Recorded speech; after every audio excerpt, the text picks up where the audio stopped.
오늘 본문은 이 아브라함이 또 거짓말을 하죠. 아내 사레아를 자신의 누이라고 이제 속이는 거죠. 아니라는 말을 하지 않습니다. 우리가 이 대목은 창세기 12장에서 이미 본 바가 있죠. 하나님이 그에게 언약을 주시고 너로 큰 민족을 이루고 너를 통해서 많은 이들이 복을 받게 할 것이다 라는 하나님의 약속을 받고 가나안으로 떠났던 아브라함은 도착하자마자 뭘 만나냐면 가뭄을 만나게 됩니다. 그래서 가뭄을 만나고 그래서 바로 애굽으로 내려가게 되죠. 그래서 애굽에 가서 바로에게 이 아내를 누이라고 속이는 일이 발생합니다. 그리고 그때도 하나님이 이 바로에게서 이 사라와 아브라함을 구해 주시는 일이 벌어졌죠. 근데 그런 일과 아주 유사한 일이 벌어지는 겁니다. 재현되는 거죠. 이번에는 그랄 땅의 왕 아비멜렉에게 그 일을 한 것입니다. 아비멜렉이 속아서 사라를 아내로 데려가죠. 근데 아비멜렉의 꿈에 하나님이 나타나십니다. 3절입니다. 그 밤에 하나님이 아비멜렉에게 현몽하시고 그에게 이르시되 네가 데려간 이 여인으로 말미암아 네가 죽으리니 그는 남편이 있는 여자임이라. 이 청천벽력과 같은 이야기를 아비멜렉이 듣게 된 거죠. 자신은 분명히 그런 적이 없는데 이게 무슨 일인가? 그래서 아비멜렉에 답을 합니다. 4, 5절. 아비멜렉이 그 여인을 가까이 하지 아니하였으므로 그가 대답하되 주여 주께서 의로운 백성도 멸하시나이까? 그는 나에게 이는 내 누이라고 하지 아니하였나이까? 그 여인도 그는 내 오라비라 하였사오니 나는 온전한 마음과 깨끗한 손으로 이렇게 하였나이다. 자신은 아무런 허물과 죄가 없다라는 거죠. 의도적으로 남의 아내를 빼앗아 본 적이 없다라는 거예요. 당연히 하나님도 그것을 알고 계시죠. 세 번역으로 우리 6절부터 7절입니다. 세 번역으로 6절에서 7절. 하나님이 꿈에 또 그에게 말씀하셨다. 그렇다. 나는 네가 깨끗한 마음으로 이렇게 한 줄을 잘 안다. 그러므로 내가 너를 지켜서 네가 나에게 죄를 짓지 못하도록 한 것이다. 그 여인을 건드리지 못하게 한 이유도 바로 여기에 있다. 이제 그 여인을 남편에게로 돌려보내어라. 그의 남편은 예언자이므로 너에게 탈이 나지 않게 하여 달라고 기도할 것이고 너는 살 것이다. 그러나 그 여인을 돌려보내지 아니하면 너와 너에게 속한 사람들이 틀림없이 다 죽을 줄 알아라. 사실 이 사라를 데리고 난 다음에 이 아비멜렉의 가문에 희한한 일이 벌어진 거예요. 그러니까 아비멜렉의 병이 나든 무슨 문제가 생기든 분명히 오늘 말씀하신 것처럼 하나님이 바로 아비멜렉을 지켜서 네가 나에게 죄를 짓지 않게 했다. 그래서 그 여인을 네가 건드리지 못하도록 내가 만들었다라고 하신 거죠. 예를 들어서 병이 갑자기 났다든가 무슨 문제가 생겼다든가 그러니까 이런 황당한 일이 벌어지고 있는데 거기에 또 어떤 일이 벌어졌냐면 그 집안의 모든 여자들이 거기에 아비멜렉의 모든 그 아내와 여종들이 이 임신을 하지 못하는 일까지 벌어진 거예요. 그러니까 뭔가 이 여인을 데리고 왔는데 이게 뭔가 이상하게 돌아가고 있어요. 그런데 갑자기 하나님이 꿈에 나타나신 거예요. 그러니까 아비멜렉이 황당하고 당황스러워하는 것은 마땅하고 당연한 일이죠. 이 사라를 어떻게든 데려왔는데 문제는 안 좋은 일이 생기니까 이게 왕뿐 아니라 신하들에게도 의문거리였어요. 그런데 이제 왕이 이 꿈을 꾼 다음에 그걸 신하들에게 들려줍니다. 그러니까 신하들도 다 경악을 하죠. 8절. 아비멜렉이 그날 아침에 일찍 일어나 모든 종들을 불러 그 모든 일을 말하여 들려주니 그들이 심히 두려워하였더라. 그러니까 굉장히 황당하고 당황스럽고 이런 상황 가운데 이제 아브라함을 부르죠. 자초지종을 묻습니다. 9절 10절. 아비멜렉이 아브라함을 불러서 그에게 이르되 네가 어찌하여 우리에게 이렇게 하느냐? 내가 무슨 죄를 너에게 범하였기에 네가 나와 내 나라가 큰 죄에 빠질 뻔하게 하였느냐? 네가 합당하지 아니한 일을 내게 행하였도다 하고 아비멜렉이 또 아브라함에게 이르되 네가 무슨 뜻으로 이렇게 하였느냐? 분명하게 따질 수밖에 없는 것이죠. 왜 이런 일을 벌였느냐? 아브라함이 이런 일을 벌인 이유는 창세기 12장에 나왔던 이유와 하나도 다를 바가 없습니다. 바로 자신이 가는 곳에 하나님을 믿지 않는 곳에 갈 때마다 분명히 자신의 아내를 빼앗고 자기를 죽일 거라는 두려움이 있었다라는 것이죠. 그래서 어디든지 우리가 그렇게 하나님을 믿지 않는 어떤 도성이든 가게 되면 나는 당신의 그 남편이 아니라 오라비고 당신은 나의 누이다. 이렇게 말하자라고 했다라는 거죠. 그래서 10에 13절에 이렇게 말하죠. 아브라함이 이르되 이곳에서는 하나님을 두려워함이 없으니 내 아내로 말미암아 사람들이 나를 죽일까 생각하였으며 또 그는 정말로 나의 이복 누이로서 내 아내가 되었음이니라. 하나님이 나를 내 아버지의 집을 떠나 두루 다니게 하실 때 내가 아내에게 말하기를 이후로 우리의 가는 곳마다 그대는 나를 그대 오라비라 하라. 이것이 그대가 내게 베풀 은혜라 하였었노라. 분명히 누이는 이복 누이는 맞죠. 하지만 그럼에도 불구하고 아내라고 말하지 않은 것은 분명히 속인 겁니다. 그 말을 듣고 아비멜렉은 이제 아는 거죠. 아, 사라가 아내가 맞구나. 그리고 아브라함에게 사라를 돌려보내고 거주할 땅을 주고 또 이 보상금으로 은 1000개를 내어줍니다. 실제로 아브라함은 이렇게 창세기 12장도 그렇고 오늘 본문도 그렇고 자신이 위기라고 생각할 때마다 거짓말을 합니다. 하지만 그때마다 하나님이 개입하시고 그 자신이 생각했던 위기는 복으로 바꾸어서 다시 자신에게 돌아오는 것을 경험하게 되죠. 그러면서 자신을 돌보신 하나님을 다시 한번 경험하게 됩니다. 여기까지는 좋습니다. 그런데 오늘 본문을 보면서 우리는 이런 생각을 하게 되죠. 사실은 좀 실망스럽다라는 거예요. 분명히 하나님이 할례를 시키시지 않습니까? 언약을 분명하게 늘 느끼면서 기억하면서 살라고. 내가 너에게 이룰 약속을 분명히 네 몸에 새기고 그걸 마음에 새기고 그걸 이루어진 거라고 믿으며 감격하며 살라고.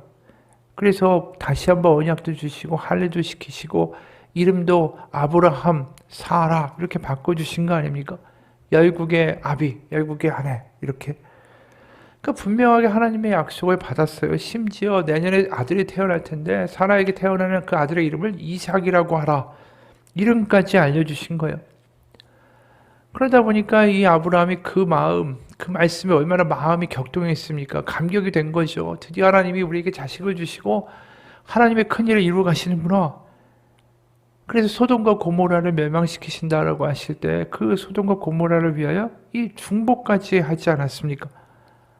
뭔가 믿음 가운데 변화가 되고 성장한 것 같고 뭔가 달라진 것 같이 보인다라는 거죠. 하나님이 자신을 책임져 주신다라는 확신이 있으니까 남에 대하여 생각하고 남의 어려움에 대하여 중보할 수 있는 마음까지 생겼던 아브라함이 창세기 12장과 유사한 상황이 벌어지니까 똑같은 반응을 하고 똑같은 염려를 하고 똑같은 거짓말을 해버려요. 그러니까 우리가 여기서 실망스러운 거죠. 하나님을 믿고 뭔가 달라진 것 같고 뭔가 변화된 것 같고 하나님의 분명한 약속까지 이제 완전히 그 마음과 몸에 새겨졌고 그런데 아내를 누이라고 한다. 게다가 사라를 통해서 분명히 자기 아들이 태어날 거 아닙니까? 내년에. 얼마 안 남았어요. 근데 그 아내를 아비멜렉에게 내어준다? 이게 말이 안 되는 거죠. 사실상 하나님이 이루신다는 약속을 포기해버린 행위라는 거예요. 이제 아들이 태어난다는 약속이 있고 그것이 자신의 몸에 새겨져 있고 마음에 막 감격이 됐는데 어떻게 그 아내를 아비멜렉에게 내어줍니까? 그러면 어떻게 돼요? 하나님이 이루시는 모든 계획들이 안 이루어질 거 아닙니까? 답답한 거죠. 하지만 하나님은 자신이 하신 약속을 이루기 위하여 또 움직이십니다.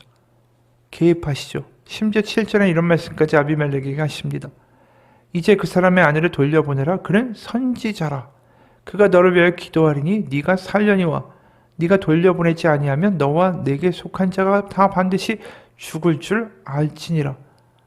아브라함을 뭐라고 부르시냐면 선지자라고 부르세요. 이게 참 어이가 없는 일이죠.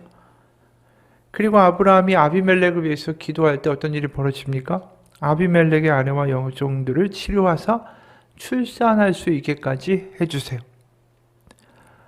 그를 통해서 아브라함은 뭘 보게 됩니까? 자신이 기도할 때에 그 막혔던 태가 열려서 아비멜렉의 아내와 여종들이 출산을 하게 되는 것을 보게 되지 않습니까? 그러니까 태를 열고 닫으신 하나님의 역사를 다시 한번 눈으로 아브라함은 보게 된 거죠. 그러면서 또 뭘 느낄까요? 자신은 너무나도 쉽게 포기했지만 그 어떤 상황 속에서도 자신과 사라를 건져내셔서 그분의 약속을 이루고야 마시겠다는 하나님의 의지와 열심을 또 보게 된다라는 거죠. 아브라함이 아무리 연약하고 문제가 많다 할지라도 하나님은 그 자손으로 큰 민족을 이루고 많은 이들이 복을 받게 하겠다는 하나님의 뜻에는 전혀 변화가 없다는 거예요. 여기서 우리는 한 가지 보게 됩니다. 하나님의 뜻과 계획과 언약은 연약한 인간에게 달려있는 게 아니라는 거죠. 하나님이 이루시고 정하셨으면 하나님이 뜻하신 바를 반드시 이루어 가신다라는 거예요. 그러면 사람이 뭐가 필요 있습니까? 라고 묻고 싶지 않습니까? 하나님이 어차피 이루실 텐데. 그럼 그 하나님이 이루시고자 하는 의지와 결단에 지금 아브라함이 굉장히 협조적이고 믿음을 가지고 반응하고 있습니까? 그렇지 않죠. 하지만 그럼에도 불구하고 그 연약한 인간을 하나님이 파트너로 불러들이셔서 끝까지 그와 함께 그 일을 이루어 가고 싶어 하신다는 뜻이에요. 우리가 여기서 뭘 보게 되냐면 아브라함이 가진 믿음이라는 게 별게 아니에요. 그거보다 하나님이 아브라함에게 가지고 계신 믿음이 그 신실함이 훨씬 더 크시다라는 것을 보게 됩니다. 그래서 선지자라고 또 말씀하시고 그가 기도할 때 그 아비멜렉 가문의 태가 열리는 것을 아브라함조차도 자신이 어리둥절하지 않을까요? 자기는 아이도 없는데 기도하니까 아이들이 막 태어나고 자신이 이렇게 거짓말하는데 자신을 선지자라고 하시고 이게 연약한 인간을 하나님의 뜻에 참여케 해주신 하나님의 은혜입니다. 우리가 어떤 일을 감당할 때 제일 먼저 중요하게 따지는 것은 나와 일할 사람들이 얼마나 역량이 있고 믿을만하고 그래 능력이 있어서 나와 같이 큰 일을 이룰 수 있겠는가를 따지게 되죠. 그런데 하나님은 그런 식으로 사람을 평가하지 않으셨다라는 거죠. 바로 아주 늙고 의지도 약하고 믿는 것 같다가도 또 실패하는 이런 아브라함을 하나님은 그분의 파트너로 세우셨고 예수님은 어떻게 하셨죠? 12제자 하나같이 별 볼 일 없습니다. 세리에다가 어부에다가 배운 것도 없고 그 당시에 죄인이라고 불리우는 내세우고 하나도 없는 사람들 막상 그들을 데리고 일을 시작하니까 어떻게까지 합니까? 예수님이 왕국을 이루시면 내가 그 좌편과 우편에 앉겠다. 높은 자리에 앉겠다라는 생각으로 예수님 따라오지 않습니까? 그리고 예수님이 십자가에 달리시니까 바로 모른다고 배반하고 그런 모습이나 아브라함의 모습이나 똑같아요. 그런데 그들을 하나님은 택하셔서 하나님의 역사를 이루어 가시는데 그들과 함께 하신다라는 거죠. 그게 은혜고 그게 하나님의 사랑입니다. 그 사람들이 형편없고 문제가 많고 부족하다라는 것 자체가 문제가 아니에요. 왜요? 하나님은 그걸 알고도 그들을 택하셨으니까. 그들의 부족함과 그들의 허물을 덮고도 넘을 만한 하나님의 사랑과 하나님의 열심이 있기 때문에 그게 가능했다라는 거죠. 우리도 마찬가지예요. 우리의 부족함과 연약함에 집중하지 않기 원합니다. 하나님이 우리를 불러서 하나님의 일에 사용하기로 하셨다면 하나님은 하실 겁니다. 우리가 수련회에서 많은 은혜를 받죠. 하나님이 정말로 살아계시는구나. 하나님의 사랑이 크구나. 그분과 함께 내가 우리의 인생과 매일의 삶을 살아내야 되겠다. 그리고 수련회에서 얼마나 우리가 이 서로에게 손을 얹고 중보기도를 뜨겁게 했습니까? 아브라함이 한 거랑 다를 바가 없잖아요. 아브라함이 하나님이 살아계시네. 하나님의 은혜로 벅차가지고 소돔과 고모라 위에 중보기도 하는 거나 우리나 똑같은 모습이라는 거죠. 하나님의 뜻이 이루어질 겁니다. 그리고 막 이 중보기도를 해요. 그런데 그 안에 가서는 그 은혜를 다 팔아먹지 않습니까? 우리가 수련회에서 받은 은혜가 있고 중보의 그 뜨거운 마음들이 어느 순간 다 식고 어느 순간 다 잊어버린다 할지라도 하나님은 잊지 않으시고 그래도 그렇게 기도했던 아브라함을 데리고 선지자라고 부르시는 거 아니에요? 그러니까 그가 했던 조그마한 그 하나님 뜻대로 기도한 중보의 모습 그 하나님을 마음에 품고 맞아요. 하나님이 정말로 이루실 거예요. 그래서 내가 하나님께 나를 맡기고 나는 이웃을 위하여 이 기도할 수 있는 사람으로 삽니다 라고 했던 그 순간들 하나님이 잊지 아니하시고 그를 선지자라고 부르신다라는 거죠.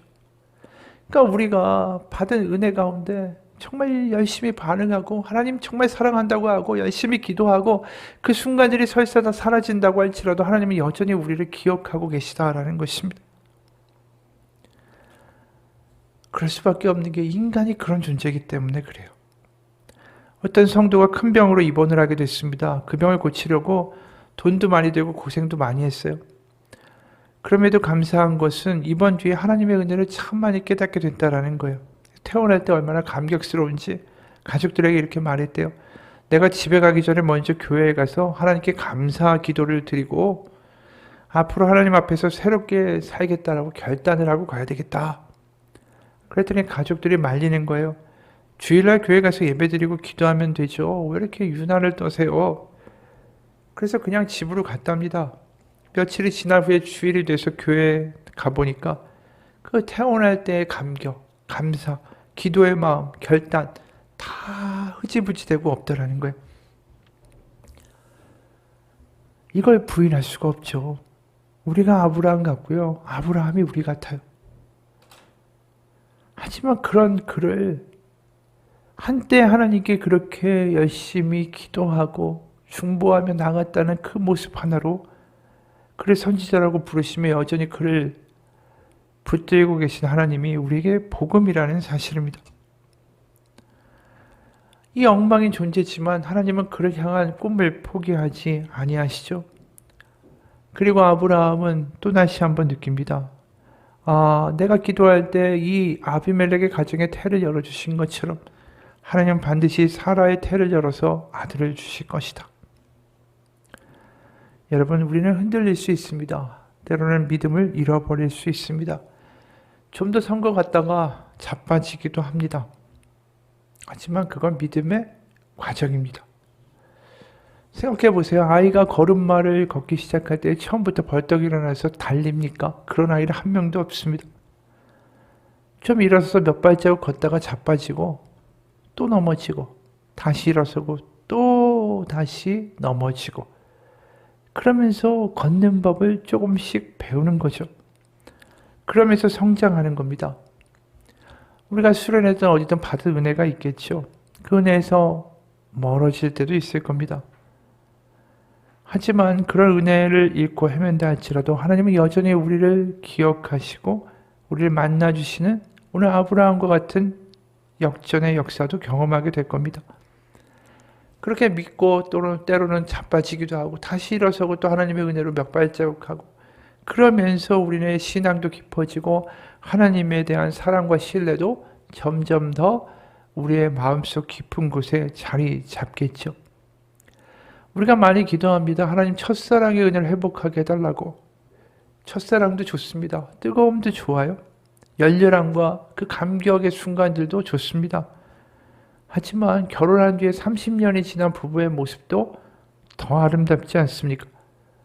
뜨겁지 않아도 그 30년의 결혼 생활 동안에 축적된 그 말로 못할 세월의 힘이 그 부부 가운데 존재하는 거죠. 생사화복을 같이 하면서 세월의 풍파를 같이 넘어온 그 부부의 이야기가 각자의 마음에 고스란히 담겨져 있기 때문입니다. 뜨겁진 않지만 깊은 사랑이 흘러가는 겁니다. 아브라함도 하나님과 그렇게 25년의 세월을 보내는 거예요. 그리고 이삭을 낳고 또 세월이 흘러서 정말 말로 표현할 수 없는 깊은 하나님과의 그 사랑과 신뢰의 자리로 가게 된다는 거죠. 그래서 아들을 바칠 수 있는 그런 자리까지 가게 되는 거 아닙니까? 우리가 많이 아는 헨리 나우먼의 글이에요. 서거스타 리더가 나에게 말했다. 헨리, 만민이 나에게 박수를 보냅니다. 내가 허공에 뛰어올라 거꾸로 공중제비를 하는 것을 보면서 다들 내가 영웅이라고 생각하죠. 하지만 진짜 영웅은 잡아주는 사람입니다. 내가 하는 일이라고는 팔을 내밀고 믿는 것뿐입니다. 잡아주는 사람이 결국 나를 잡아서 끌어올려 주리라는 그것을 믿는 것뿐입니다. 지금 하나님은 아브라함에게서 그것을 만들어내고 계신 거예요. 이제 정말 하나님을 믿고 모든 걸 던질 수 있는 그 자리까지. 그게 결국은 이삭을 하나님 앞에 번제로 드리겠다, 다 던지겠다고 하는 아브라함의 모습에서 드러나고 있는 것은 아닐까요? 누가 이런 말을 합니다. 안전하게 느낀다라는 것은 머릿속에서 살던 삶을 멈추고 가슴으로 내려가 그분이 날 좋아하시고 받아주신다라는 것을 깊이 느끼는 것이다. 그러면 더 이상 숨을 필요도 없고 책이나 TV나 아이스크림이나 얄팍한 대화로 우리의 인생이 산만해질 필요도 없다.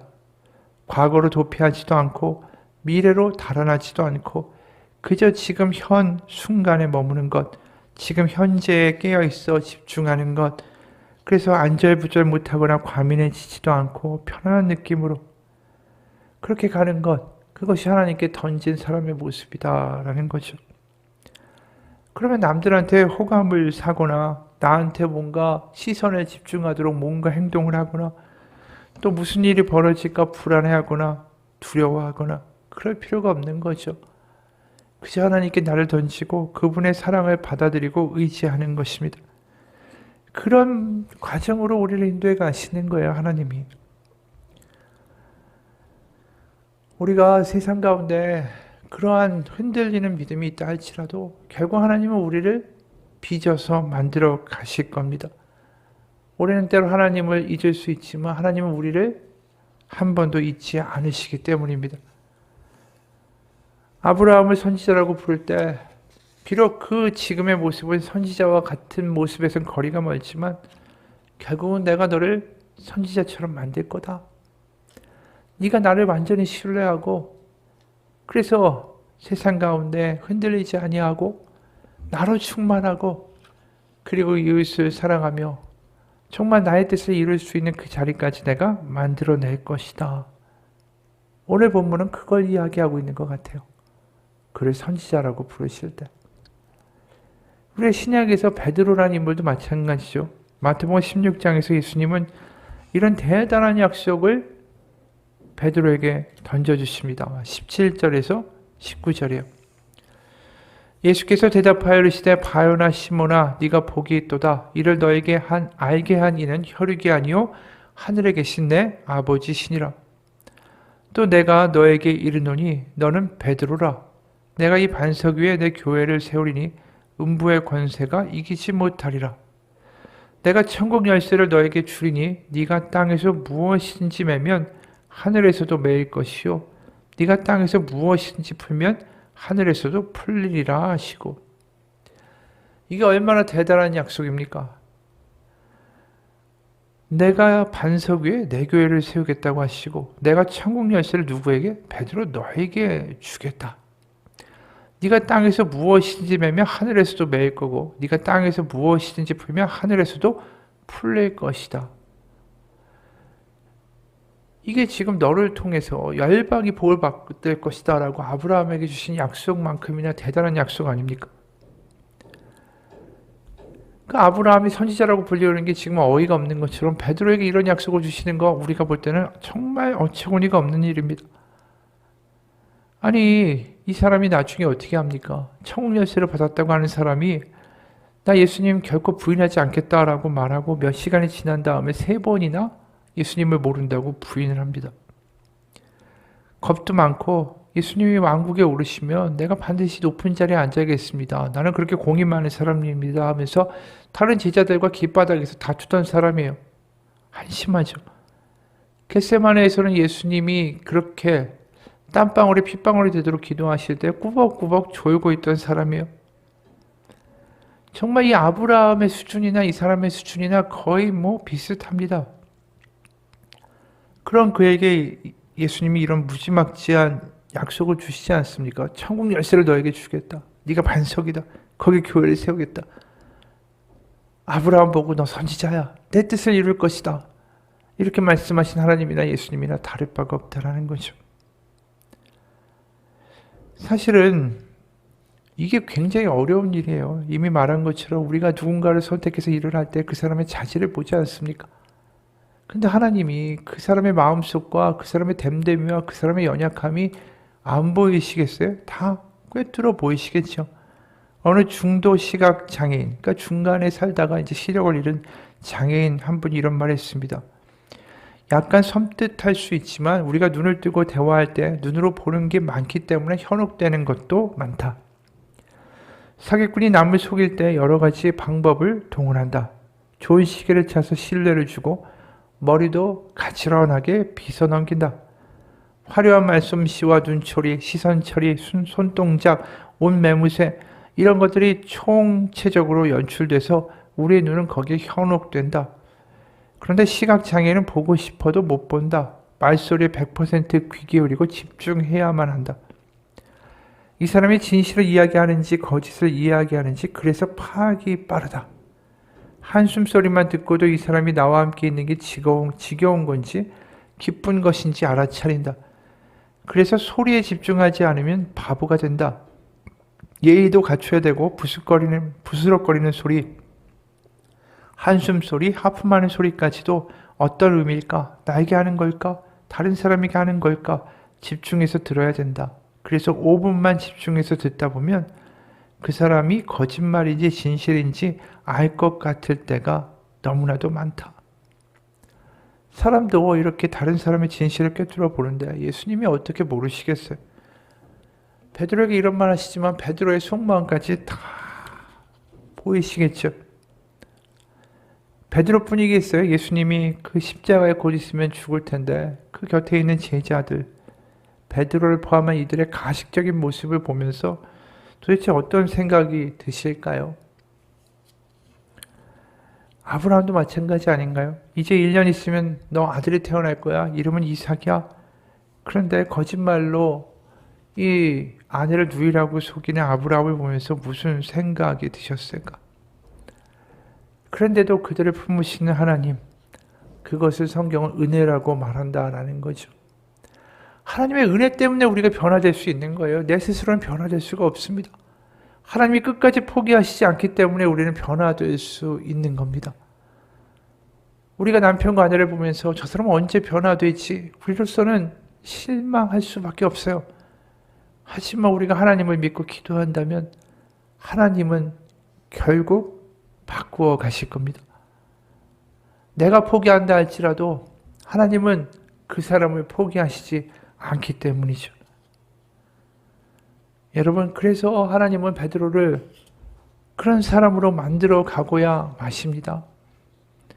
또 아브라함을 선지자에 걸맞는 사람으로 만들고 마십니다. 아브라함과 베드로의 정말 뜨거운 눈물과 첫사랑도 기억하시고 그들의 믿음 가운데 합당하게 했던 순간들도 기억하시고 하지만 자빠진 순간에도 그들을 붙잡아 주시고 그리고 하나님이 원하시는 모습으로 빚어가시는 거죠. 우리도 예수님 베드로처럼 배반할 때가 있습니다. 그리고 하나님의 기대에 어긋날 때도 있습니다. 하지만 하나님, 그래도 우리를 빚어가시는 그분 은혜이죠. 은혜로 우리를 바라보시는 거예요. 그게 십자가가 아닌가 싶어요. 붉은 코트를 입은 영국 군인들이 런던 시가를 행진하고 있었습니다. 어떤 아버지와 아들이 군인들의 행진하는 멋진 모습을 창문을 통해 바라보고 있었어요. 그때 아들이 감탄하면서 외칩니다. 아빠, 저 멋있는 하얀 제복을 보세요. 아버지가 대답하죠. 아들아, 저 사람들은 흰 옷을 입고 있지 않았어. 주홍색이 아주 빨간색 옷을 입고 있지. 아이는 소리칩니다. 아니에요, 하얀 옷이에요. 아주 하얀색이에요. 아버지는 이상해서 아이에게 가까이 가봤습니다. 그래서 뭘 알게 됐냐면 아이의 눈높이에 창문에는 빨간 유리가 끼워져 있었다라는 것을 알게 됐죠. 아버지는 키가 커서 바깥을 바라보고 있었지만 키가 작은 아이는 창 아래쪽에 끼워진 빨간 유리를 통해서 그 군인들의 행진을 보고 있었던 것입니다. 바로 빨간색 유리를 통해서 빨간색을 바라보게 되면 그것은 하얀색처럼 보이게 되는 거죠. 하나님이 그렇게 보시는 것 같아요. 우리의 죄와 우리의 허물을 바로 주님이 흘리신 피를 통하여 우리를 바라보실 때 주님의 십자가의 은혜의 눈으로 우리를 바라보실 때 은혜의 안경으로 우리를 바라보실 때 우리는 그렇게 하얀 존재라는 것이죠. 여러분, 오늘 우리가 이 본문을 보면서 경험하는 하나님, 야, 이렇게까지 하는데도 끝까지 가시는구나. 포기하지 아니하시는구나. 만들어 가시는구나. 빚어 가시는구나. 우리가 해야 될 일은 그런 하나님을 사랑하고 찬양하는 것뿐이에요. 그래서 우리가 지음받은 이유는 뭡니까? 하나님을 찬송하기 위해서라고 말씀합니다. 찬송할 수밖에 없죠. 나에게 내세울 게 하나도 없다라는 걸 우리는 아브라함과 베드로를 통해서 보기 때문입니다. 그래서 하나님을 찬양하는, 찬송할 수밖에 없습니다. 저를 볼 때마다 하나님 찬송할 수밖에 없고, 저를 볼 때마다 하나님 노래할 수밖에 없습니다. 그런 믿음의 반응이 우리 가운데 있기를 원합니다. 토마스 머튼이라는 수도자가 쓴 고독 중의 묵상이라는 책의 일부분으로 오늘의 설교를 마치겠습니다. 이런 내용이 있어요. 나의 주 하나님, 제가 지금 어디로 가고 있는지 알지 못합니다. 제 앞에 놓여있는 길도 보이질 않습니다. 그 길이 어디에서 끝날지도 확실히 알지 못합니다. 더 나아가 저는 제 자신도 정확히 알지 못합니다. 제가 하나님의 뜻을 따르고 있다라고 생각하지만 제가 실제로 주님의 뜻을 행하고 있다라는 것도 때로는 확신하지 못합니다. 이런 엉망인 저, 그러나 주님을 기쁘게 해드리려는, 주님을 찬양하려는 제 마음의 소망만은 주님께서 기쁘게 받으실 것이라고 믿습니다. 제가 행하는 모든 일들 속에서, 제가 하는 찬양 속에서 그런 소망을 품게 해주십시오. 하나님을 기쁘게 해드리고자 하는 소망을 떠나서는 그 어떤 일도 행하지 않기를 원합니다. 그렇게 살아간다면 제가 제대로 가고 있는지 아닌지조차 알지 못할지라도 주님은 저를 바른 길로 인도하실 것을 믿습니다. 이분이 뭘 이야기하는 거죠? 주님을 기뻐하는 것을 멈추지 않겠다라는 거예요.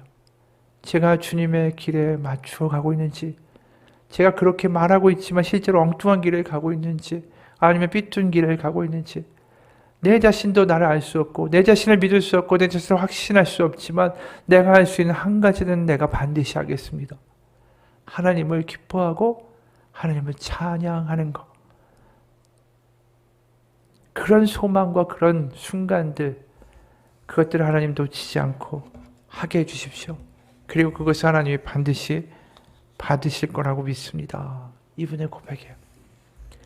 여러분, 우리가 주일 예배 와서 힘들고 지치고 내 마음 가운데 믿음에 어떤 불씨도 없다 할지라도 찬양할 때 오셔서 분명한 결단으로 찬양하십시오. 내가 하나님을 기뻐할 겁니다. 하나님은 변치 아니하시는 하나님, 베드로와 아브라함의 하나님입니다. 나의 하나님입니다. 두 번이나 그렇게 뻔하게 자빠지는 아브라함을 선지자라고 부르셨고 포기하지 아니하셨고, 예수님을 3번이나 부인하고 그렇게 엉망으로 굴었던 베드로, 겟세마네에서도 꾸벅꾸벅 졸기나 했고 길바닥에서 싸우기나 했던 그를 천국 열쇠를 주겠다고 하신 하나님의 아들 예수님의 이야기, 하나님 그것을 믿습니다. 제가 부족하고 엉망이다 할지라도 이 한순간 하나님 앞에 진정한 찬양자로 서기 원합니다. 하나님을 진짜 기뻐하고 하나님을 찬양하겠습니다. 하나님, 그거 하나만으로도 하나님 기뻐하시고 그거 하나만으로도 우리 인생 가운데 새로운 길로 하나님 인도하실 것을 믿기 때문입니다. 그게 하나님의 신실하심이라고 믿기 때문입니다. 같이 기도하겠습니다. 하나님, 우리의 믿음이 아브라함처럼 흔들릴 수 있습니다. 베드로처럼 엉망일 수 있습니다. 수련에서 은혜 받았다고 하지만 또 자빠질 수 있습니다. 그럼에도 불구하고 하나님은 여전히 너는 내 딸이고 너는 내 사랑하는 아들이라고 말씀하십니다. 내 존재를 바라보면 내 스스로도 싫을 때가 있고 내가 스스로 보아도 엉망이지만 하나님이 너는 내 아들이고 내 사랑하는 자녀라고 말씀하시는 그것은 변치 않음을 믿습니다. 그렇기 때문에 그 하나님의 신실함을 내가 믿기 때문에 나는 찬양할 수밖에 없고 나 하나님 기뻐할 수밖에 없습니다. 내가 어떤 상황이다 할지라도, 내 믿음이 바닥을 치고 죄를 짓고 허물이 많고 내가 엉망이다 할지라도, 내가 하나님에 대한 열정이 사라졌다 할지라도 난 예배할 것입니다. 그 예배 가운데 하나님을 기뻐하며 찬송하겠습니다. 그래서 하나님 기쁘게 해드리겠습니다. 그 하나만으로도 하나님은 우리를 다시 한번 회복시키실 것을 믿기 때문입니다. 하나님을 기뻐하는 어린아이와 같은 자녀의 믿음으로 살아가게 하여 주옵소서. 어린아이가 아빠를 기뻐하고 엄마에게 달려가 엄마를 기뻐하는 것만큼 그 부모에게 가장 큰 위로와 행복이 없기 때문인 것을 알기 때문입니다. 주님, 진심으로 찬양하며 진심으로 하나님을 그 예배만이라도 기뻐할 수 있는 우리의 모습으로 살아가기를 결단할 때에 하나님 그 결단과 그 모습 가운데 하나님의 성령으로 늘 충만케 하시고 기뻐하시는 하나님의 한바구음으로 다가오시는 은혜들을 경험하게 하여 주옵소서. 살아계신 우리 주 예수 그리스도의 이름 받들어 기도합니다. 아멘.